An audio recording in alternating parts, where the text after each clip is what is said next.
មូលហេតុញឹកញាប់នៃការចុករោយនិងរមួលសាច់ដុំបញ្ហាចុករោយឬក៏រមួលសាច់ដុំតែងតែមានអាការៈឈឺនៅផ្នែកចង្កេះចុករោយចង្កេះខ្នងឬក៏សាច់ដុំស្មា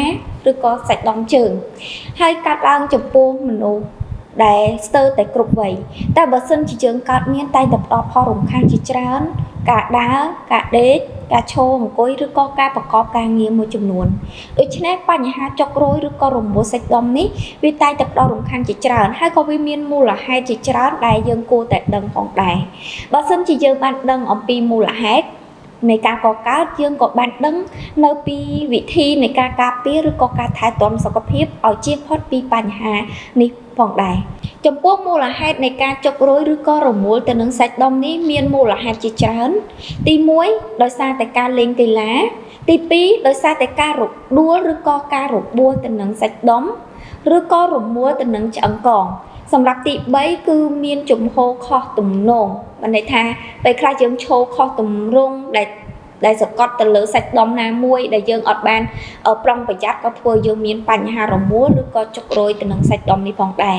សម្រាប់ទី2ទី3គឺតកតងមួយការលើករបស់របរធ្ងន់ក៏ជាបញ្ហា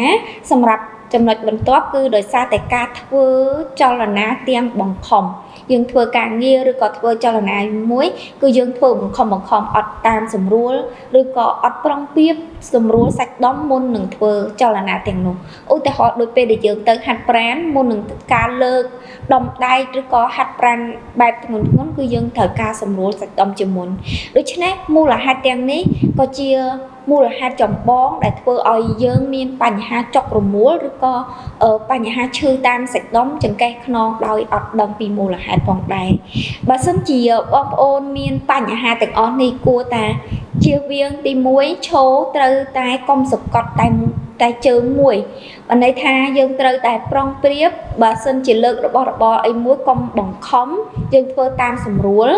ហើយបើសិនជាការរត់លេងកីឡាត្រូវតែប្រុងប្រយ័ត្នដូចគ្នាដែរហើយយើងចេះម៉ាសាធ្វើចលនាតិចដើម្បីសម្រួលសាច់ដុំរបស់យើងការលើករបស់របរធ្ងន់ក៏ត្រូវជៀសវាងយើងអាចជួយសែងគ្នាឬក៏រំលែកក្នុងការលើករបស់របរធ្ងន់ក៏ជាជម្រើសល្អសម្រាប់អ្នកដែលចង់ថែទាំសុខភាពជៀសវាងពីបញ្ហាចុករោយឬក៏រមួលទៅនឹងសាច់ដុំផងដែរចាអញ្ចឹងថ្ងៃនេះនាងខ្ញុំ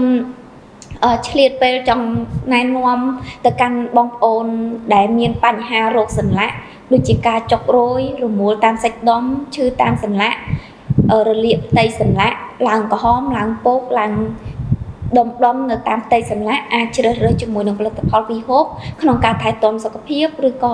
ដើម្បីសម្រួលរាល់បញ្ហាឈឺចុកចាប់តាមសន្លាក់នេះបានចា៎នេះខ្ញុំមានការចែករំលែកប៉ុណ្នេះចាសូមអរគុណនិងសូមគោរពលា